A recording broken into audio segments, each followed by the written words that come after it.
GT Holidays, South India's #1 travel brand. You know you are special when you're with GT Holidays. எங்க சேதாரத்துக்கு மேல கொடுத்தீங்கன்னா உங்க காசை waste பண்ற மாதிரி தான்.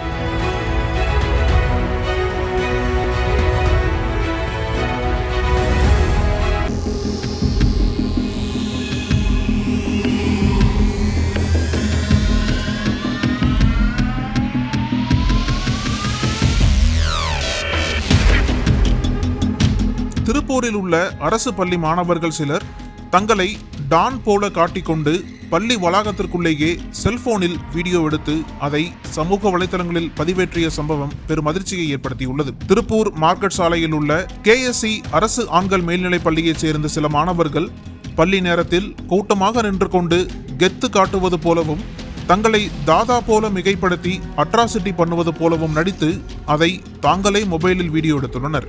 பின்னர் அந்த வீடியோக்களை சமூக வலைதளங்களில் பதிவேற்றம் செய்துள்ளனர்.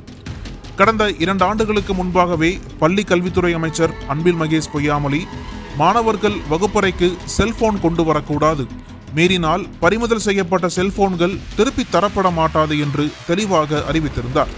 அதைத் தொடர்ந்து பல பள்ளிகளில் கடுமையான கண்காணிப்பும் விதிக்கப்பட்டது. ஆனால் இந்நிலையிலும் அரசு பள்ளி மாணவர்கள் செல்போன்களை பள்ளிக்கு எடுத்து வருவதும் அதை பயன்படுத்தி இது போன்ற ஆடியோ வீடியோக்களை எடுத்து சமூக வலைதளங்களில் பதிவேற்றுவதும் தொடர்ந்து நடப்பதாக கூறப்படுகிறது. பள்ளி வளாகத்தில் நடைபெறும் இது போன்ற செயல்கள் பள்ளி நிர்வாகத்தினர் மத்தியில் பெரும் அதிர்ச்சியையும் அச்சத்தையும் ஏற்படுத்தியுள்ளது. இது குறித்து பள்ளி நிர்வாகமும் கல்வித்துறை அதிகாரிகளும் விசாரணை நடத்தி உரிய நடவடிக்கை எடுக்க வேண்டும் என்ற கோரிக்கை வலுத்துள்ளது. செல்போன் மோகம் மாணவர்களிடையே அதிகரித்து வரும் நிலையில் பெற்றோர்களும் ஆசிரியர்களும் இது போன்ற செயல்களை தடுக்க கூடுதல் கவனம் செலுத்த வேண்டியது அவசியமாக உள்ளது.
அனல் பறக்கும் செய்திகளை அப்டேட் செய்து கொள்ள நக்கீரன் களத்தை இப்பவே சப்ஸ்கிரைப் பண்ணுங்க.